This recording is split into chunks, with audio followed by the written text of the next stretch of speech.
আল্লাহু আকবার। আল্লাহই সার্বভৌমত্বের মালিক। সুতরাং আল্লাহ ছাড়া আর কারো দাসত্ব করা যাবে না, আল্লাহ ছাড়া আর কারো আইন মানা যাবে না, আল্লাহ ছাড়া আর কারো উপাসনা করা যাবে না। এটা হলো আশহাদু আল্লা ইলাহা ইল্লাল্লাহ। এরপরে আশহাদু আন্না মুহাম্মাদুর রাসূলুল্লাহ। আল্লাহর রাসূল হযরত মুহাম্মদ সাল্লাল্লাহু আলাইহি সাল্লামের অনুসরণ করতে হবে জীবনের সকল ক্ষেত্রে। রাসূল সাল্লাল্লাহু আলাইহি সাল্লামের অনুসরণ করতে হবে কোন ক্ষেত্রে? সকল ক্ষেত্রে, জীবনের সকল ক্ষেত্রে। কি করতে হবে কিনা? আল্লাহর রাসূল হযরত মুহাম্মদ সাল্লাল্লাহু আলাইহি সাল্লাম মদিনায় কি 10 বছর রাষ্ট্র পরিচালনা করেন নাই? হযরত আবু বকর, ওমর, ওসমান, আলী তারা কি 30 বছর রাষ্ট্র পরিচালনা করেন নাই? তাহলে এখন ইসলামী রাষ্ট্রের কথা বললে কেন কয় রাজনীতি? কি বলে? রাজনীতি। নীতির রাজা হলো রাজনীতি। রাজনীতি মানে শ্রেষ্ঠ নীতি, যেই নীতির উপরে আর কোন নীতি নাই। কথা বলেন, যেই নীতির উপরে আর কোন নীতি নাই, এই নীতির নাম কি? রাজনীতি। গণতন্ত্র কোন রাজনীতি নয়, এটা দুর্নীতি। মানুষের তৈরি সংবিধান দিয়ে যে রাজনীতি, এটা রাজনীতি নয়, এটা শোষণ, জুলুম। রাজনীতি হলো যে রাজনীতি করেছে আল্লাহর রাসূল হযরত মুহাম্মদ সাল্লাল্লাহু আলাইহি সাল্লাম, যে রাজনীতি করেছেন হযরত আবু বকর, যে রাজনীতি করেছেন হযরত ওমর, যে রাজনীতি করেছেন হযরত উসমান, যে রাজনীতি করেছে হযরত আলী। সেই রাজনীতি যদি করতে পারেন মুসলমানেরা, তাহলে রাজনীতি করেন। কিন্তু শিরক কুফর মানবেন, গণতন্ত্র মেনে রাজনীতি করবেন, ওইটার নাম রাজনীতি না। ঠিক কিনা?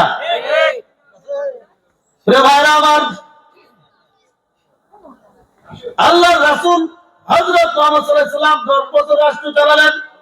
খোলাফায়ে রাশেদা 30 বছর রাষ্ট্র চালালেন।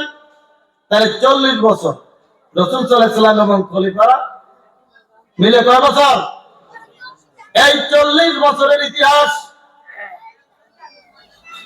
দুর্নীতি মুক্ত রাষ্ট্র, কোন মারামারি নাই, কাটাকাটি নাই, হত্যা নাই, লুটতরাজ নাই, ধর্ষণ নাই, জিনা নাই, ব্যভিচার নাই, চাঁদাবাজি নাই। কত সুন্দর। রাস্তায় স্বর্ণ পরে থাকে, কেউ ধরে না। একটা সুন্দরী নারী এক এলাকা থেকে আরেক এলাকায় যায়, কেউ তাকে ডিস্টার্ব করে না। এমন এক রাষ্ট্র উপহার দিয়েছিলেন খোলাফায়ে রাশেদাগণ, আল্লাহর রাসূল হযরত মুহাম্মদ সাল্লাল্লাহু আলাইহি সাল্লাম। তাহলে আমরা কি এই কথা বলতে পারি না যে ইসলাম হলো এমন এক ব্যবস্থা, যেই ব্যবস্থা দিয়ে রাষ্ট্র চললে মানুষের দুনিয়ার জীবনে আসবে কল্যাণ এবং শান্তি? ইসলাম হচ্ছে এমন এক ব্যবস্থা, যেই ব্যবস্থা মেনে চললে পরকালে জাহান্নাম থেকে মুক্তি পেয়ে জান্নাতে যাওয়া যাবে। এখন আমি আপনাদেরকে একটা প্রশ্ন করি, আপনারা আমাকে বলবেন যে ইসলাম ছাড়া এমন একটা ব্যবস্থার নাম আমাকে বলেন, যেই ব্যবস্থা দিয়ে দুনিয়ায় কল্যাণ এবং শান্তি আসতে পারে। বলেন। শিওর? যদি তাই হয়, তাহলে আমরা ইসলাম ছাড়া অন্য কোন ব্যবস্থা কেন মানব? আমরা তো কল্যাণ চাই, আমরা তো শান্তি চাই, কি চাই কিনা? তাহলে দুনিয়ায় যদি কল্যাণ চাই, শান্তি চাই, ইসলাম ছাড়া আর কোন বিকল্প ব্যবস্থা নাই। এবার দ্বিতীয় আরেকটা প্রশ্ন, আল কোরআন ছাড়া এমন একটা সংবিধানের নাম বলেন, যেই সংবিধান দিয়া রাষ্ট্র চালাইলে মানুষের কল্যাণ এবং শান্তি হইতে পারে। এও নাই। তাহলে আমরা কেন আল কোরআন বিরোধী সংবিধান, যেই সংবিধান মানুষ রচনা করেছে, সেই সংবিধান আমরা কেন মানব? মানা যাবে? এরপরে বলেন, এমন একজন নেতার নাম বলেন যে যেই নেতার রাসূল সাল্লাল্লাহু আলাইহি সাল্লামের চেয়েও আরো বেশি সুন্দর করে রাষ্ট্র চালাইছে, এমন একজন নেতার নাম বলেন। নাই। তাহলে আল্লাহর রাসূল হযরত মুহাম্মদ সাল্লাল্লাহু আলাইহি সাল্লাম তিনি নিজে রাষ্ট্র পরিচালনা করে আমাদেরকে দেখিয়ে গেলেন এরপরে খোলাফায়ে রাশেদা রাসূল সাল্লাল্লাহু আলাইহি ওয়াসাল্লামের অনুসরণে রাষ্ট্র পরিচালনা করে আমাদেরকে দেখিয়ে গেলেন যে দেখো আল কোরআনের ভিত্তিতে রাষ্ট্র চললে কত সুন্দর রাষ্ট্র হয়, ইসলামের ভিত্তিতে রাষ্ট্র পরিচালিত হলে সেখানে কত শান্তি, কত কল্যাণ মানুষ পায়, সেখানে কত রহমত বর্ষিত হয়। এটা কি আমাদের জন্য উদাহরণ না? তাহলে আমাদের সামনে দুইটা পথ, একটা হলো রহমতের পথ আর একটা গজবের পথ। তাহলে ইসলাম ছাড়া আর যত ব্যবস্থা আছে, মানব রচিত সকল ব্যবস্থা, এগুলি কি রহমতের পথ না গজবের পথ? আল কোরআন ছাড়া মানুষের তৈরি যত সংবিধান আছে, এগুলি কি রহমত আনে না গজব? মানব রচিত ব্যবস্থার ভিত্তিতে আল কোরআন বিরোধী সংবিধান দিয়ে, মানুষের রচিত সংবিধান দিয়ে যারা নেতৃত্ব দেয়, ওই নেতারা কি রহমতের নেতা না গজবের নেতা? আসলে আল্লাহর রহমতও আসে নেতার মিডিয়ায়, গজবও আসে নেতার মিডিয়ায়। আল্লাহর রাসূল হযরত সাল্লাল্লাহু আলাইহি ওয়াসাল্লামের মাধ্যমে আসছে রহমত, আর আবু জাহেলের মাধ্যমে আসছে গজব। প্রিয় ভাইরা আমার, আমাদেরকে সিদ্ধান্ত নিতে হবে যে যদি আমরা সত্যিকার অর্থে দুনিয়ায় কল্যাণ চাই, শান্তি চাই, আখিরাতে আমরা জান্নাতে যেতে চাই, তাহলে ইসলাম ছাড়া অন্য কোনো ব্যবস্থা মানা যাবে না, অন্য কোনো ব্যবস্থা মানা যাবে না। এই গণতন্ত্রের মধ্যে বড় বড় শিরক আছে 7টা। কয়টা? 7টা।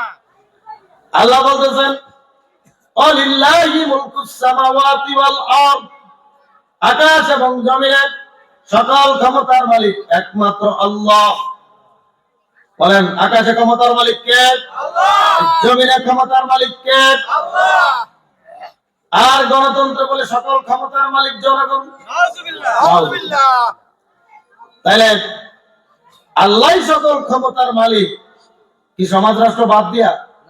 না, সমাজ রাষ্ট্র সহ জীবনের সকল ক্ষেত্রে। কিন্তু গণতন্ত্র বলতে সমাজ রাষ্ট্রের ক্ষেত্রে সকল ক্ষমতার মালিক জনগণ। এখানে আল্লাহকে সকল ক্ষমতার মালিক বাদ দেওয়া হয়েছে, এটার নাম কুফরি।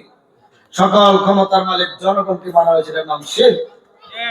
কোরআন বলছে আলা লাহুল খালকু ওয়াল আমর, সাবধান, সৃষ্টি যার, বিধান চলবে তার। সৃষ্টিকার আল্লাহ, বিধান চলবে কার? আল্লাহ। চন্দ্র কার আইন মানে?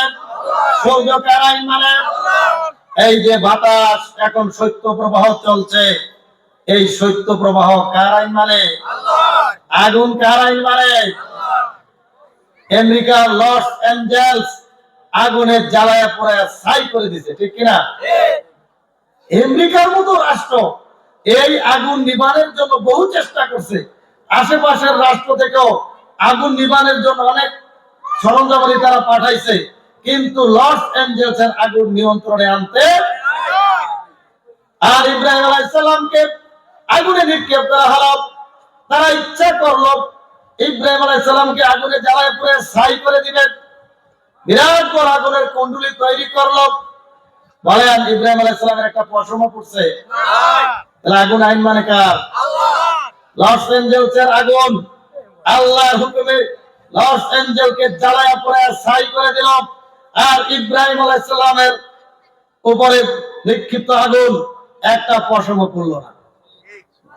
তাহলে যেদিকে তাকাই সব জায়গায় দেখি আমরা আল্লাহর বিধান, কিন্তু নাই শুধু মানুষের সমাজ রাষ্ট্রে। কোথায় নাই? সমাজ রাষ্ট্রে।